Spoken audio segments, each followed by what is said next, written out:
a webinar on digital manufacturing presented by Professor J. Ramkumar from IIT Kanpur. Just a little housekeeping before we get started. If you have any questions during the presentation, you all are welcome, but the question you can note down somewhere where you want, and the question part will be at the end of the presentation. Everyone is requested to please keep their mics at mute or without any disturbance at when the sir is presenting. So now I would like to call our guide, our mentor, and our counselor, Dr. Aparna Dikshit ma'am from IIT IEEE PSIT. Okay, thank you, Shreyash. We did a lot of things in pandemic. Hope everybody is still safe, staying safe, and doing very good job in their domains. Okay, so we need to pray like this for everyone here.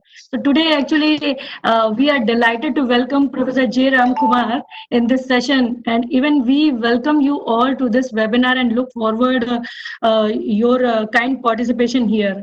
So, as we know that digital manufacturing application of computer systems, manufacturing services, applies products and processes. So we are applying here a lot of latest technologies. The aim of this webinar to connect ourselves with digital manufacturing technologies in this tough time during this lockdown under the pandemic make all tasks very easier. So please join me in welcoming Professor J. Ramkumar. I want to share a little bit about Professor J. Ramkumar.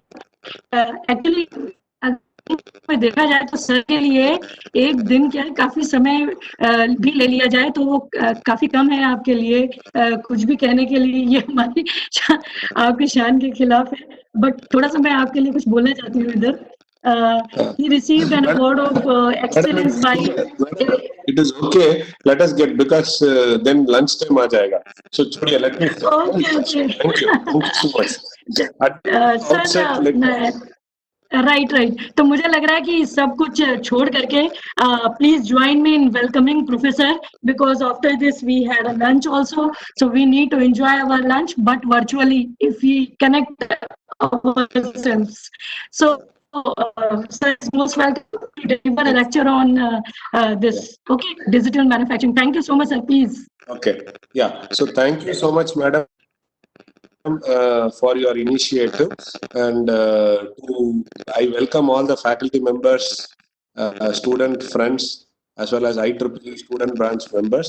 So after madam has taken over in the executive committee of IEEE UP section, she has motivated and she has rocked several events she has happened. So I would like to congratulate and thank madam for giving me an opportunity also. The other thing is, I also pray that she should have enough energy to sustain and continue many more events. And before I get into the topic, a quick brief about IEEE student branch. IEEE is the largest professional body across the globe, and people who are members here, you are here only for doing knowledge networking. So this knowledge networking can happen in terms of understanding new concepts and seeing the latest things, getting connected to renowned professors across the globe, and even you can look forward for internship through this IEEE portal. So IEEE is the knowledge network platform, and make use of it. There is, if you ask one-to-one, what is the benefit I get just by becoming a member, you can get lot of tangible benefits. So knowledge is something today which is very much talked about. So if you can acquire that knowledge, this knowledge will come in your way later. Okay, so those of who are members, thank you very much for becoming IEEE student branch members. And those of who are on the verge of deciding, please try to decide, and then this is going to be an added benefit for you. So now let's get into the topic.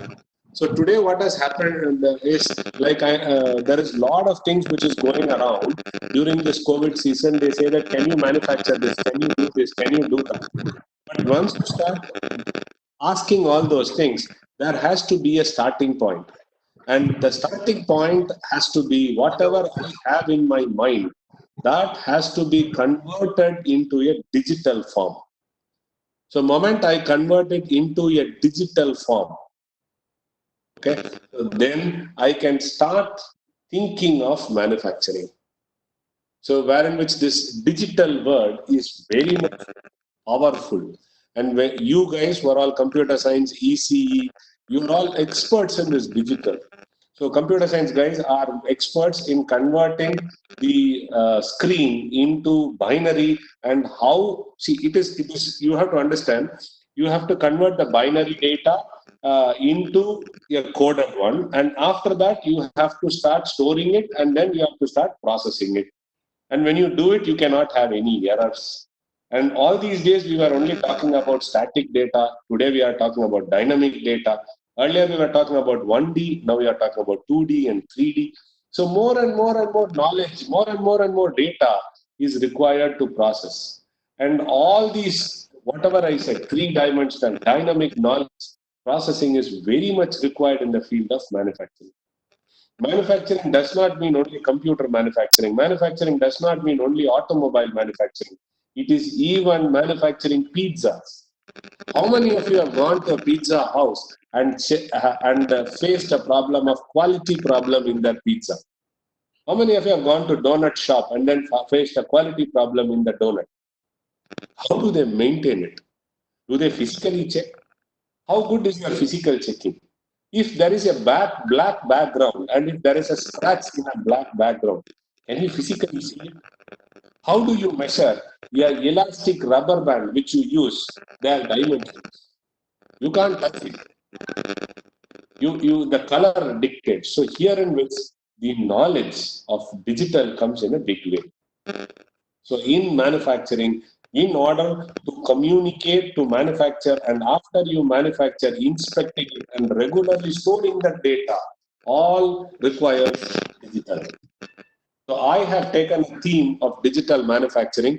Please don't think I am mechanical, so I will talk about more of nut and bolt. No, I am going to bridge in where is the computer science requirements, where is the electronic science, electronic engineer requirements in this manufacturing. Electronic engineer have to convert the digital information into machine controllable values or machine controllable syntax. They have to do it, and they have to physically execute it. Okay, so there comes a need for digital platform. So today I will try to convert digital manufacturing and when digital manufacturing exhaustively. Today comes the industry 4.0, and we are now talking about smart manufacturing, and we will talk about artificial intelligence, how is it used in manufacturing, then machine learning, deep learning, Internet of Things, which is going on, all focused towards manufacturing, virtual reality and augmented reality. So today, what are we trying to talk about? We are trying to talk about using a smartphone, and in that smartphone, I am able to see.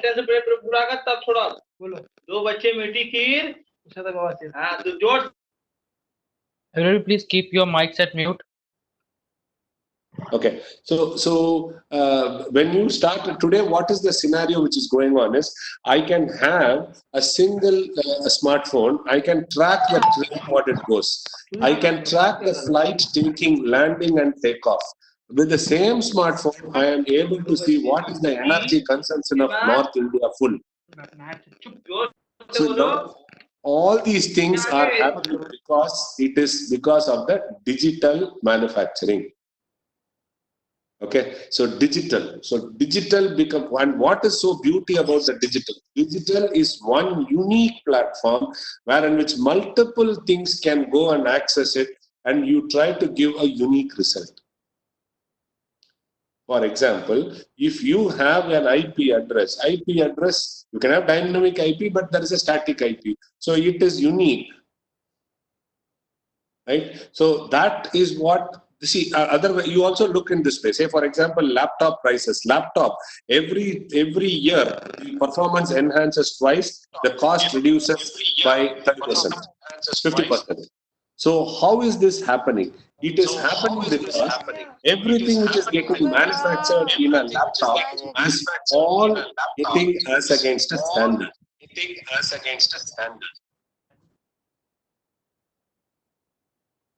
So that is what is, sir, somewhere it is getting echo. So somebody is on mobile phone as well as.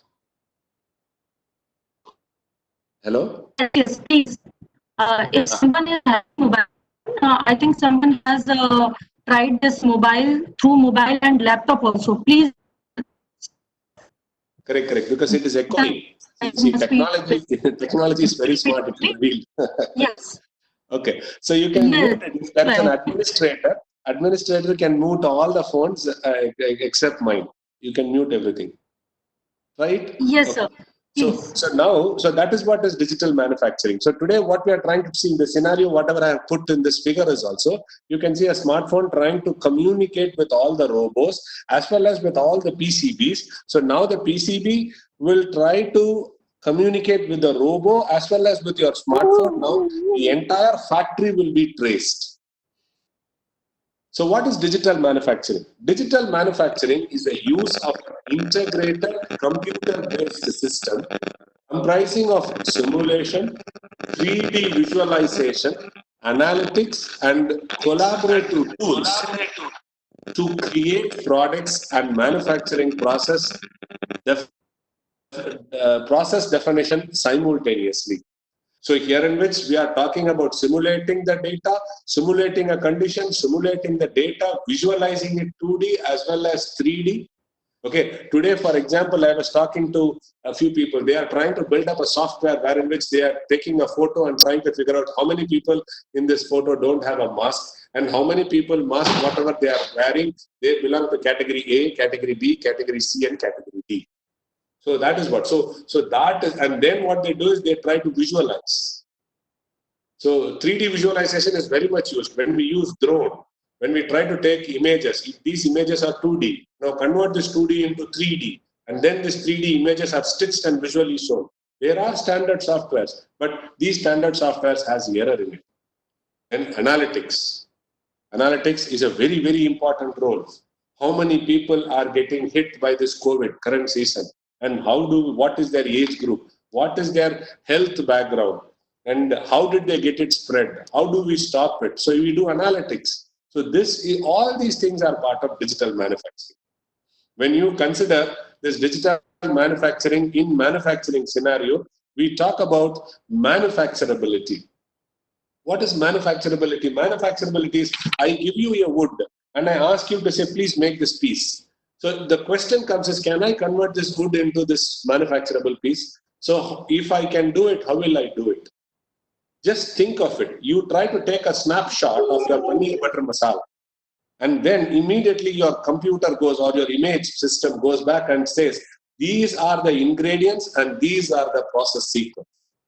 So converting the raw material into a finished product is manufacturing. So if you can use digital by taking a snapshot, understanding it, and also by taking a snapshot, you are trying to talk about the quality of the food item. Wonderful. So here we need digital platforms. Even now we need digital. When you talk about COVID, we are also looking at the doctor, looking at the front end worker. We'll try to look at his face and then try to customize a mask for him. That's what is manufacturability. And when you manufacture, we are trying to talk about computer integrated manufacturing. Computer integrated manufacturing is integrating computer at every stage of manufacturing.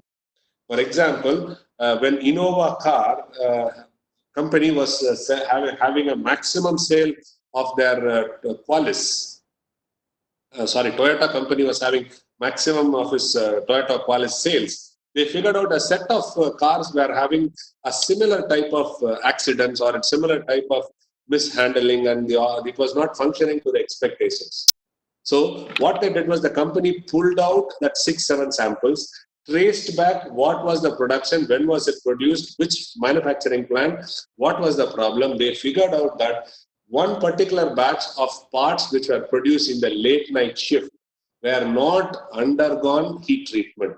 Since it has not undergone heat treatment, the screws have got assembled. All these vehicles, when the steering is moved to the extreme end, it got jammed. So because of this computer integrated manufacturing, we could try to evaluate the back end, what went wrong and how is it, and then we were trying to solve this. So now that is what is integrated manufacturing.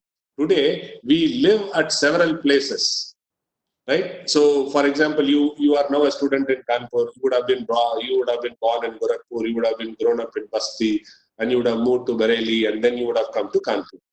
So over a period of 15 years time or 18 years time, you would have gone to several doctors. You would have taken several tests, and all these tests, what happens is you try to take when you are sick, and then you try to take some medicine, cure it, and throw all the test results. But now at the age of 18 or 19, if you are diagnosed with some peculiar events, now the doctor wants to find out what all injections and medicines have been given over a period of time. So now it becomes a problem that you don't have a data for it. So the same thing, what we give a damn to our health, but automobile company does not give. So here in which they have integrated computer, they can find out who produced it, where was it produced, when was it produced, what is the quality, everything. So that is part of digital manufacturing. Here in which, as a computer science engineer, you should understand, look at the quantum of data, look at the variety of data, how it has to be stored, how it has to be processed. When I look at it, it has to give me a unique solution. It has to give a unique identity. So all these things are computer integrated manufacturing, and which is part of digital manufacturing. There is other thing which is very much talked about today is lean manufacturing. Lean manufacturing is producing the required output in the required quantity at the required time in the required condition is lean manufacturing. For example, let us assume that you have an appetite of eating 4 bread slices.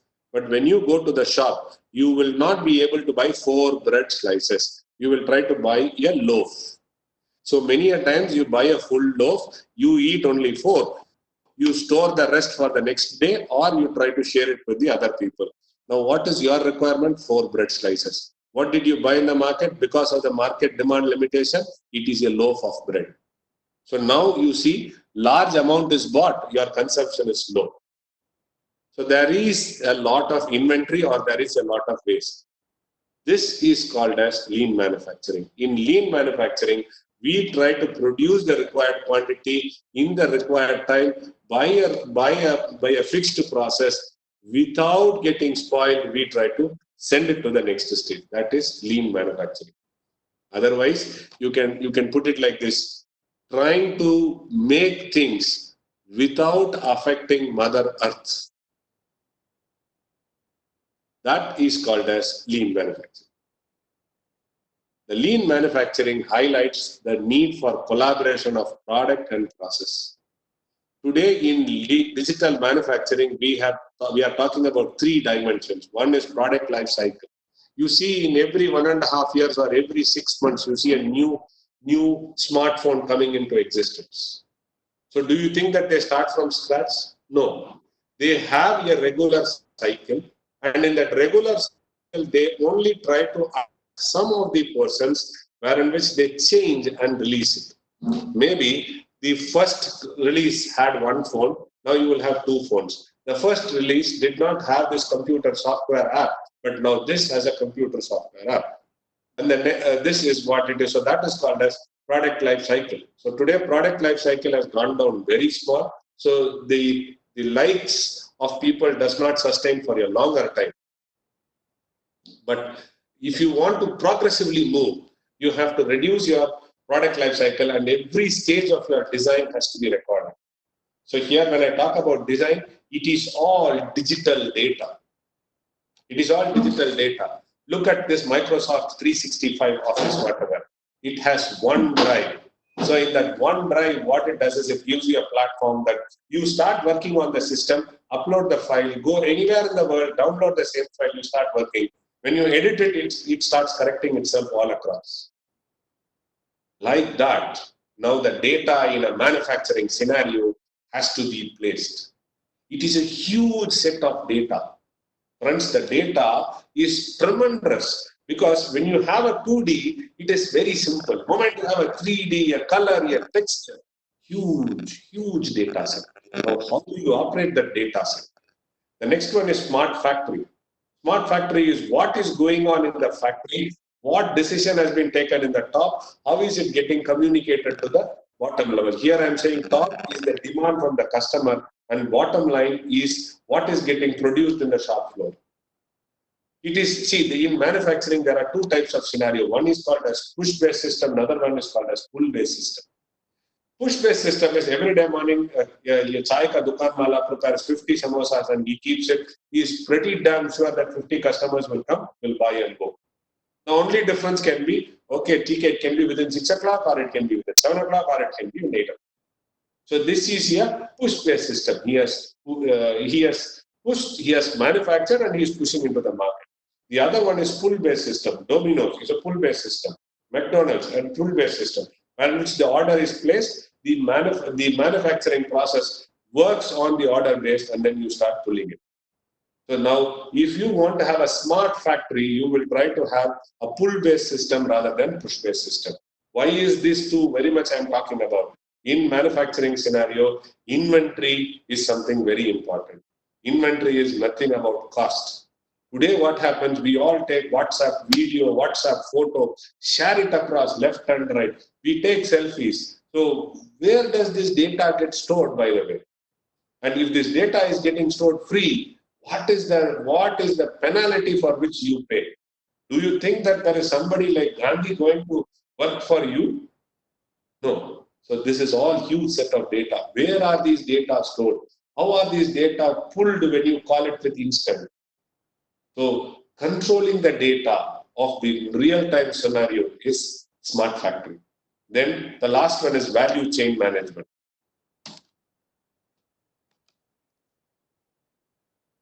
So this is how a complete digital manufacturing scenario talks about. You talk about cloud computing, you talk about physical, then you have sensors, then the sensors are attached inside the company, sensors are attached to the taxi seat. Ola and Uber has already started demonstrating it.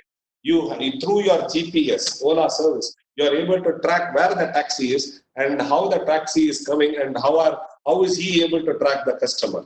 So all these things are now today done by digital. So in the same way, we can also do digital. What is happening is the sensors placed inside a factory. When should a truck come? Where should it come? How should it load and go? And interestingly, when I visited Japan, I was very much fascinated.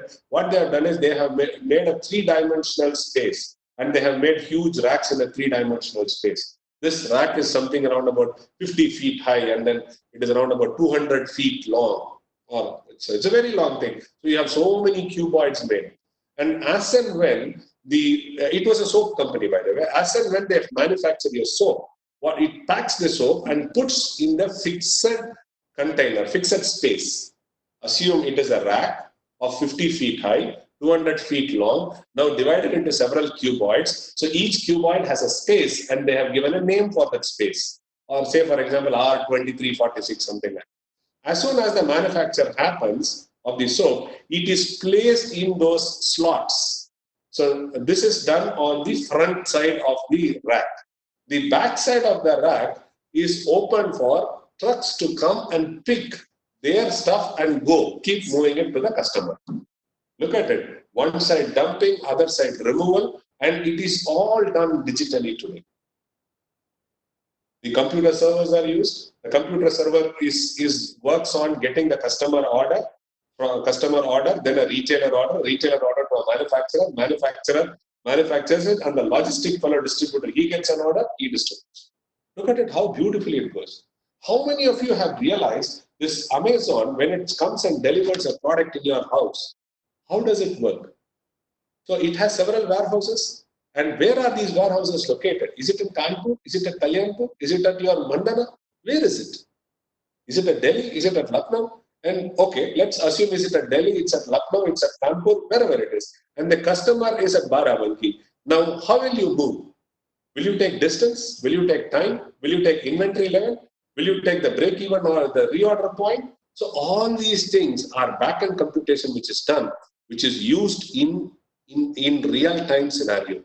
Next time, when you place an order in Amazon, just think of it. You place an order for a book or a bag or a t-shirt. You placed one order. It quickly says, okay, within the next 3 days, you will get this delivery done. How does it work? How many people are there in between? Where is the warehouse packing done? Look at it. How interesting it is. Fine, that is also okay. Assume that the material has reached Kanpur. Now it has to come to PSIT college, right? So now a delivery boy does it. So delivery boy carries 50 kilos of weight in a huge bag. Now, how does he decide his customer of delivery? For example, along the path does he want to take, or has he only to take the things of your college, PSIT college requirement, or is he has to take the weight into existence, or does he has to take volume? Now you see, volume has to be optimized, weight has to be optimized, distance has to be optimized, customer priority has to be optimized. Here they do a multi-objective optimization. And then the truck is moved towards the delivery and it is delivered. So this is all done today digitally.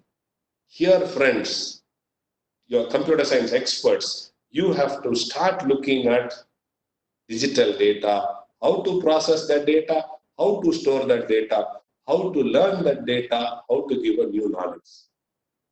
Look at it. You are using today a Google map. You are going in a car. And then you go in a car, then you shift to your train, then you shift to your auto. Every time when you shift, it calculates the distance, it calculates the time, and it tells you what is the approximate time you will reach the destination. How does it happen? How does it know that your car is going to go in 60 kilometers in the next 1 hour and then you are going to reach there? What sure it is if you will not go at 100 kilometers? Where is the traffic factor taken into consideration? Where is the waiting factor put into it? Look at it, how amazingly already Google has started using. So the similar scenario is now required into manufacturing. When Google shows you, it is only a computer data. But when you try to integrate it with manufacturing data, phenomenal data is being done. Let me give another live example. You see all the toll booths which are there.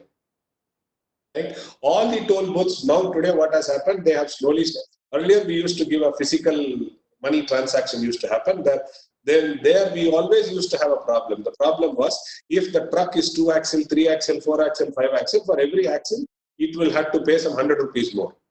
So if there is a understanding between the toll wala and the driver, he says it's a 2 axle. Nobody has time to go and check whether it is 2 axle, 3 axle, 4 axle. He cuts the coupon and use it. Right? And every time the government used to undergo a huge loss. There used to be a lot of mishandling of money used to happen. But now what has happened, all these things are removed. You have put a FASTag, and this FASTag digitally records the data. Immediately it starts communicating the data. It checks your bank account. If the money is there, draws it, takes it, puts it in the government, deducts it from your thing, sends you an SMS, and the truck keeps moving. Look at the amount of data which is done in a short stipulated period of time. This is all digital. And the technology is already existing. Let me ask you another interesting question. Today, the toll, whatever happens, earlier what we used to ask, is it for to and fro or is it only for two? If it is for to and fro, there used to be a price reduction. Now, after the FASTag coming, what happens to that? So every time it calculates only one in and one out, or it says one in is done and then it will wait for the out to come and then take the discounted price. Next, why is today we have kept only one up and one down? Or why are we giving 24 hours? Or in Delhi and Yamuna Express it is given only 12 hours. Why is the 24 coming into existence? It is because the computer what they used cannot handle so much of data. It is only that. Apart from that, there is nothing. Okay, so if you look at a computer, storing data, retrieval, playing with the data, noise data, this plays a very important role. So let's keep moving. I was talking to you about all this chain is over. So now let us try to get into digital manufacturing as a business. See, new products come. When the new product comes, then we do a lot of customer feedback or customer survey. Let's assume that we are started to make kerchiefs, handkerchiefs, okay, for college going kids. So now I come to you and I say, ask you, Mr. X, please tell me what is your requirements from a handkerchief. What do you expect? So immediately you say it has to be soft, it has to absorb water, it has to be, it should not sink, it should not absorb, it should, it should be in such a way like a jeans pant. I don't have to wash it at all. No virus and bacteria should be accumulated. So all these things you put it, and then you will say finally, oh, it has to be as economical as possible. So these are your requirements. The first thing what did you say? It has to be as smooth as possible. It should absorb so much of water. What is the unit for it? There is no unit. So it is all indirect unit. So then I go to a girl. I show Miss Y. Please tell me the specifications for your handkerchief, whatever you buy. Then she also says it has to be as soft as possible. Now what is a soft unit? It's indirect. So converting all the indirect customer needs into an engineering quantifiable value itself is very important. So many a times when you go to hotel, they used to ask, they used to give you 5 points and say, please evaluate your barrel. Very bad. Then they say excellent. So you have to put the point. So now what did you do? You converted a qualitative data into a quantitative data. Converting qualitative data and quantitative data, and then do what? And then you do analytics. And then you find out what is the requirement exactly is done for a barrel or for a product. So that is done. Then today, because product life cycle has gone down, more and more CAD, more and more computer, more and more simulation, they all come into existence. Now the other thing is digital supply chain. You have to see the digital supply chain. Digital supply chain is, well, how can I transfer money? How can I transfer money? How can I move things? How can I virtually try to do this? Virtually try to do it. Today, it is pretty interesting. My sister's son and daughter, they are at home. So they have got walked down by staying at home. How much time you'll watch movie and this and that. So now what they have done is they have started doing online platform coaching or online platform playing of games. So there is a place where you digitally put $5 and $10, get an access for even games today. The product is delivered. The customer is happy. The supply chain is very beautifully done. Seamlessly it is done, money getting transferred and then you getting an access. Digital manufacturing, compliance to government. This is also very important. Plant maintenance, logistics, distribution, digital engagement, aftermarket service. All these things are done digitally today. It is all done digitally today. So now let's get into a new paradigm that is called as Industry 4.0. So Industry 4.0 is very exhaustively used. This is the fourth industrial revolution. That's why it is said Industry 4.0. Germans started it. Germans always have a habit of giving 3.2 point, 1 point. So we are also started saying lockdown 3.0 now or lockdown 4.0 now, whatever it is. The fourth industrial revolution, which is nothing but Industry 4.0, represents new technological paradigm, wherein which digital systems, computers, and when I say computers, the data. Please understand, today we have a phenomenal set of data, and this data has to be compressed and stored, and that is a challenge. Digital data. Next is internet. The third one is conventional industry will merge together to lead to a transformation of manufacturing system. So digital systems, digital sensors, digital hardware, talking to each other, having an internet facility. I am able to talk to you because you and I are there in a single platform, either in Microsoft Teams or in WebEx, whatever, or Cisco, whatever it is. We are all in a single platform. The same way, digital system also will make sure that you all come in a single platform so that you can do multiple tasks. It is sets of merging technologies that allow hardware and devices to communicate autonomously and with each other along the production network. See, many a times today, we are not, see, banking system has gone up in a very big way today because they have a single platform wherein which withdrawal, deposition, all these things can happen. Even today, we have a problem of transferring money from one bank to another bank. Why so? Because they don't have a single platform. They have two different platforms. And if you ask the banking segment, they say that security is a big problem. But in auto industry, it has already got broken. The vendors are different, the company who manufacture is different, the assembly learning fellow is different, the sales fellow is different. All these fellows are merged. Today, if that can happen, so only today, if you see that banking segment, NFT, they do a net transfer money, they do. They don't do it automatic. So they take, and every day night, they check the security, cyber security is checked, and then they transfer data and it is moved. So now that those things will have to go such that we will try to have seamless. So now for computer science engineer, you have to understand cyber security is something very important. How are you going to transfer data, transfer money without much of authentic verification? We always say OTP generator. Today I have to register myself in bank, in NPS, in GPS, in this and that, and everything I have to register. So when I register, I have so many passwords, so many OTPs coming. And please watch out, all these things can happen if I have a connection, internet connection.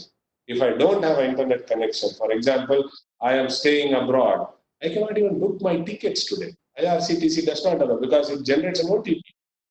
The bank generates an OTP. If I am in Germany, how would I get the OTP? I don't get the OTP. So I cannot book the tickets, even though I have money. Look at it.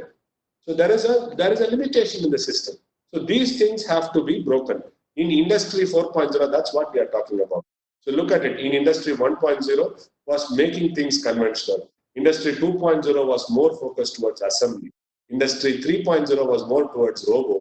And Industry 4.0 is more towards internet and things physically happening. So this is Industry 4.0. So you see a bottle moving, then there is a sensor which checks the level, then a sensor which stamps it, then a sensor which is used for packing, and then it gets packed. Assume that there is a defective bottle going in. All the other stations will be given a signal nullify, and it will say that please don't try to fill anything in the bottle because the bottle is defective. As and when the bottle is filled, the level is less. Then the next stage it says, oh, there is a rejected bottle coming. Then the cap is not put. After the cap is put, also maybe the cap is not done properly. So then the tape, the marking, labeling should not happen. So that, and then that fellow should not pack. Once he packs and then he does it, it has to be communicated to the main system. And in the main system, there has to be a reduction happen. For example, you have a bank account, you buy something for 50 rupees. So immediately it will be 1000 minus 50, 950 should show the balance. In a similar way, dynamically, the Industry 4.0 scenario has to happen. Here in which we have to work on Wi-Fi systems, errorless systems, and computer communication. And whatever the data gets fixed into the server, immediately accordingly the logistic is also given and then it is moved. So what are the pillars of Industry 4.0? Cloud computing is a big pillar. Mobile technology is a big pillar. Machine-to-machine learning is a big pillar. 3D printing, we will see what is 3D printing. Then it is robotics for assembly. Then big data analytics. Big data analytics is very, very important. Very important today. Okay. Then Internet of Things, RFID technology, then cognitive computing, and cyber security. All these things, all these jargons are part of Industry 4.0. Today, as computer science engineer, when you walk out of your college and get joined an industry, your industry will be working on one of these pillars to satisfy the customer need. So this is Industry 4.0. And this is where computer science engineer is been working, and here in which we work on data, streamlining data, filtering data, securing data, compressing data, retrieving data in a unique fashion. Next is smart manufacturing. If we have a phone, we always call this phone a smartphone. Why is it? We don't know, right? So why do we call it as a smartphone? It does so many things in a very brilliant way.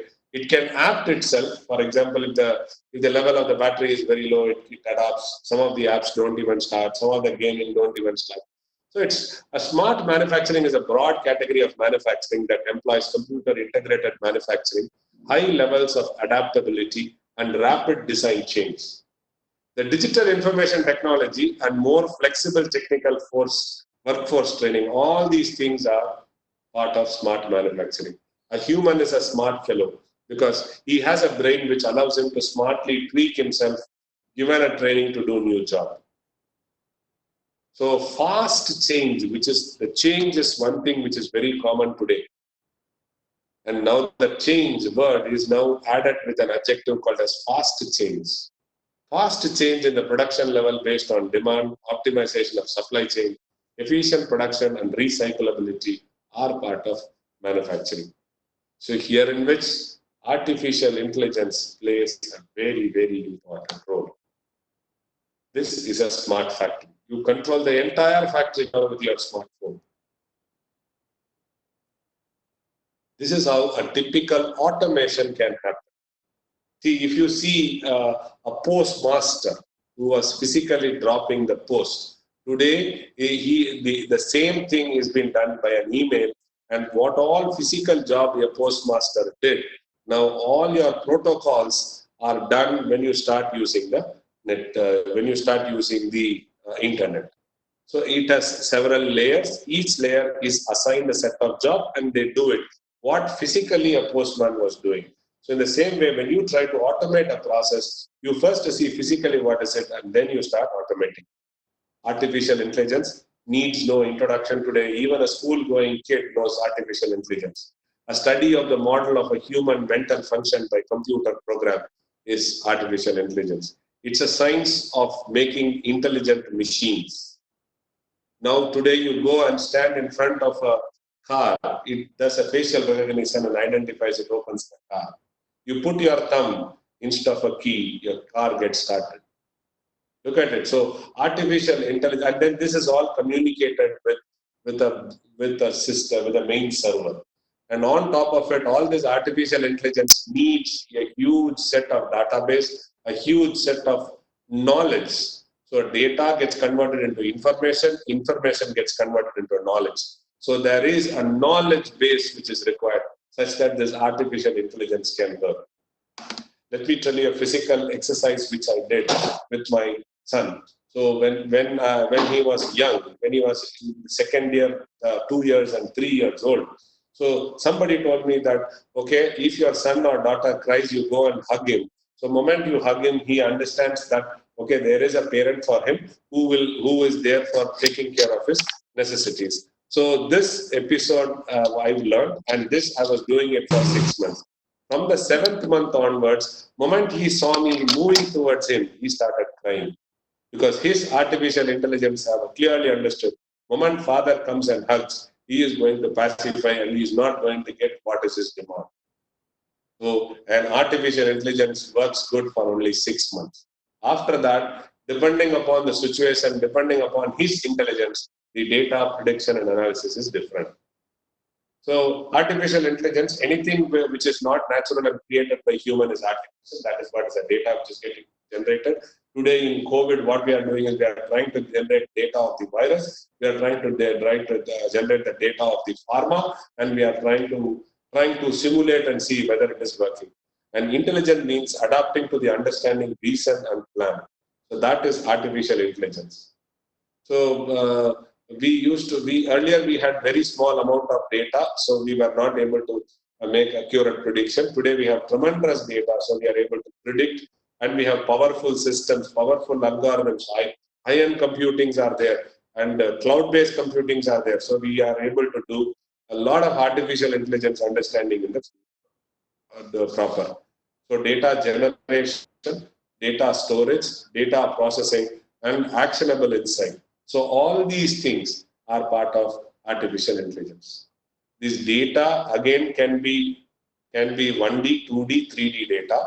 So that means to say normal binary, it can have audio data, it can have audio and video data. So you can have structured data and unstructured data. So structured data is linear learning is structured data. Unstructured data is non-linear learning. So for example, I teach the first step, and so many a times you will see the second step you don't have to teach, you will jump to the fourth step and solve the problem. So that is unstructured data. Okay, you don't have a structured, but you go it. But it is not necessary that unstructured data is always good, but unstructured data occupies less space. So types of artificial intelligence, it is artificial in narrow intelligence, artificial in general intelligence, and super intelligence. See, during the time of Corona, a lot of patients in Italy, they were getting admitted, and their kids were not, their hospital was not able to find out whether the patient is affected by COVID or not. So then there came a set of nurses, and they say that, see, based upon the cough, whatever a patient does, and by handling patients for some time, we could easily find out which are patients who are hit by COVID only by the coughing. And these intelligent nurses, they were giving a lead to the artificial intelligence experts. So they were trying to develop artificial intelligence system wherein with the sensor is used. Sensor is nothing but a mic. The mic is used for recording, and moment they cough, immediately it tries to find out whether the patient is having COVID or not. And it was not, and it could also happen in the presence of a group of people. So if 6 people are talking and 1 people coughing, and with that also they are able to find out, okay, there is a patient in the crowd, so please watch out. So that is narrow intelligence only for one particular thing. So all also known as weak AI involves applying AI only for a specific task. That is artificial narrow intelligence. The other one is artificial general intelligence. You try to build a system, and you can try to use it for many things. For example, human being is a general intelligent fellow. You teach him that, okay, if it is red, it is hot. So wherever he sees red things, he will first thing assume is it is hot or it is not light.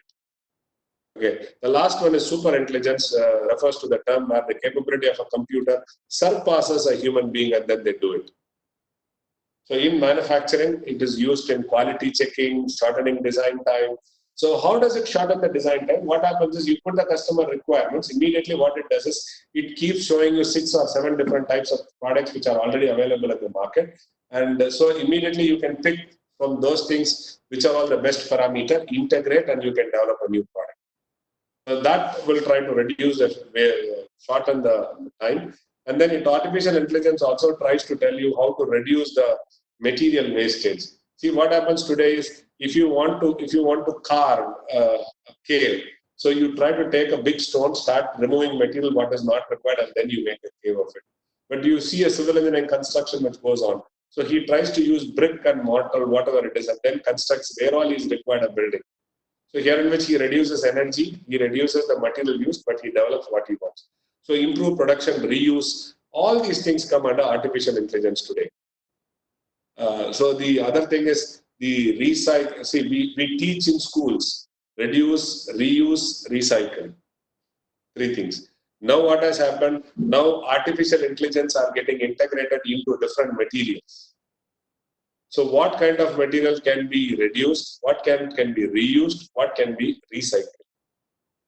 When I bought a pant for my son, I realized that this pant is also using a concept of modularity. What they do is they have 3 zips along the pant. So 1 is makes it into a short, 2 makes it into a Bermuda, 3 makes it into a full pant. So all he has to do is zip it up, he attaches the piece, so it becomes a pant. If he does not want, it becomes a Bermuda. If does not want, it becomes a shorts. So now you see 3 different modular concepts are being used in making a product. I am giving you all live examples because you can try to do an interpretation in your field, in computer science, how artificial intelligence can be done.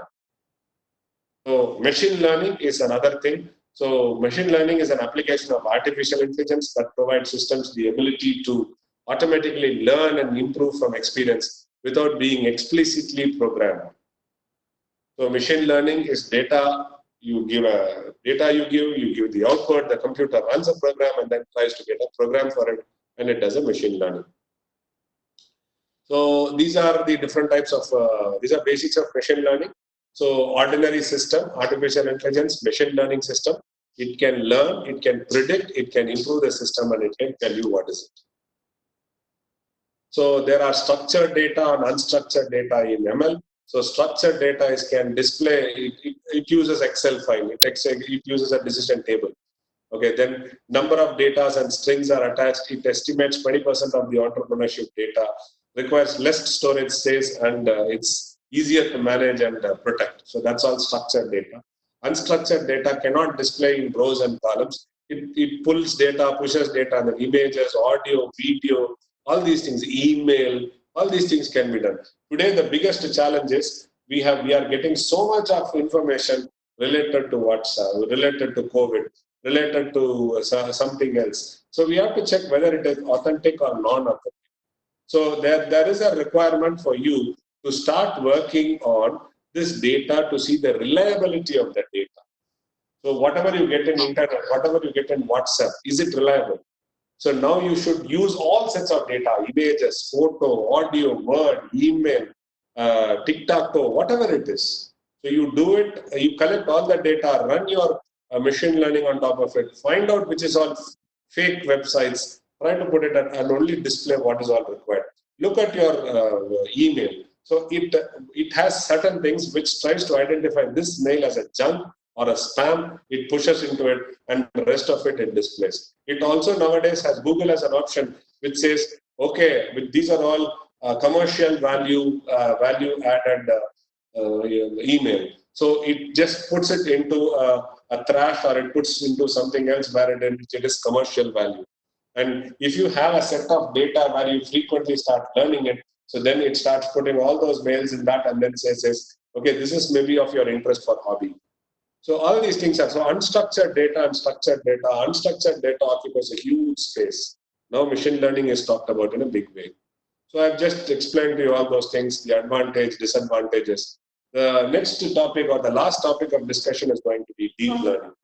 Deep learning is a part of broader family of machine learning method based on artificial intelligence. So ANN is a tool which is used in deep learning. So ANN works on data, but typically what happens, we start working on a data set of 2700, 200.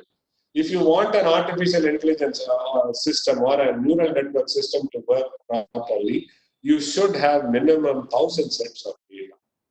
1000 sets of data is phenomenal to generate.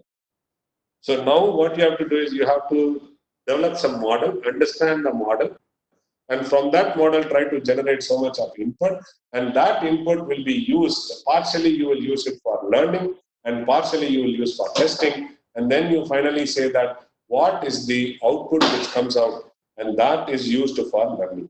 So deep learning, the system thinks and learns like a human using artificial intelligence, better scalability, performance is good, problem solving is good. So it is a subset of machine learning. It takes lesser time to learn. So this will be the last slide which I am trying to complete. So AI, ML, and DL all are linked. AI is a set, machine learning is a subset, and deep learning is a subset of machine learning. So early artificial intelligence started in 1950. Around about 1980, machine learning started. And from 2010 started deep learning.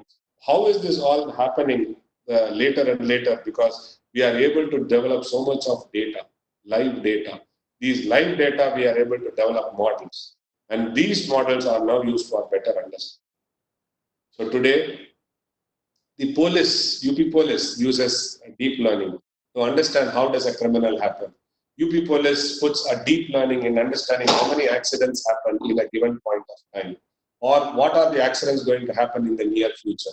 So then the next one is going to be, how is the crowd going to be? Is there a festival? How are the mob going to react? So all these things, if drone flies over, understands the scenario. If drone flies over, understands the hospital scenario. So all these things are deep learning. This deep learning is where a computer science engineer plays a very, very important role. Saying all these examples, now let me tell you what are all small projects you can do. See, you can start taking images of a group of students and then start asking the group of maybe 20 students or 30 students standing in a group, take that photo and try to apply your understanding and try to extract how many people wear red shirt, how many people wear green shirt, how many people wear yellow shirt. Take 6-7 snapshots and try to put those photos and try to identify what are all the virtual movement they have done. And next thing what you do is you try to put a set of data points wherein which you try to generate yourself. For example, morning you get up at 6 o'clock, 7 o'clock you do this. You put a digital diary, record all the things in the digital diary and try to give it to machine learning and understand tomorrow morning at 8 o'clock if I get up, what all activities I will do. The machine learning program should be able to tell you what is. So with that few words, I would like to complete my lecture on digital manufacturing. I chose a topic digital, which is more fascinating for computer.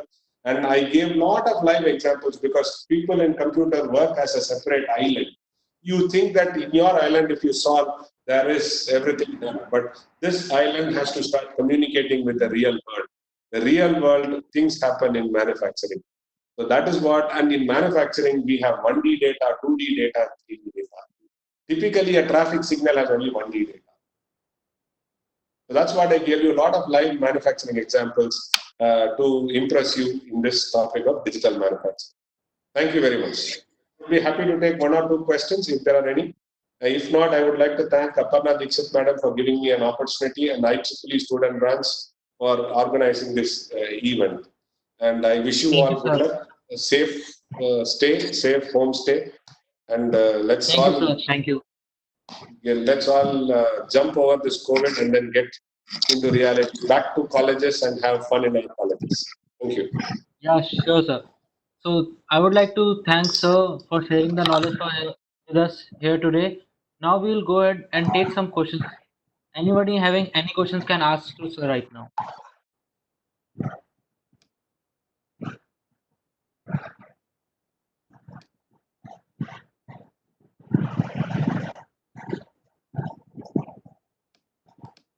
Okay, I suppose it's good. So for now, I would like to call Kartika Pradeep Ram, our advisor at IEEE PSIT Student Branch, to give vote of thanks to sir. Okay, thank you, Shreyas. Very good afternoon to all of you. Hope you're all doing well. I, on behalf of the entire IEEE PSIT family, extend a very hearty vote of thanks to Professor J. Ram Kumar, who spared time from his busiest schedule. Thank you, sir, for such an informative and wonderful session. I am also happy to share. I'm also very happy to share that we have participants from all over the world, with people who have joined us from Malaysia, Singapore, and Sri Lanka. Thank you to all the delegates, faculty members, and my dear students for joining us today. And I'd also like to thank our branch counselor and mentor, Dr. Aparna Dixit. Thank you so much, ma'am, for being a constant support and a source of encouragement for all of us. Thank you to all the volunteers, and last but not least, to our organization, PSIT, and thank you once again to all the participants for Thank you. their So, interest. madam, I would have a humble request if the IEEE student branch section could just make a small write-up along saying that we had international participation. That would be nice. And Aparna Dixit madam will report. Yes, sir. Yes, This sir. will have a better reach for this activity.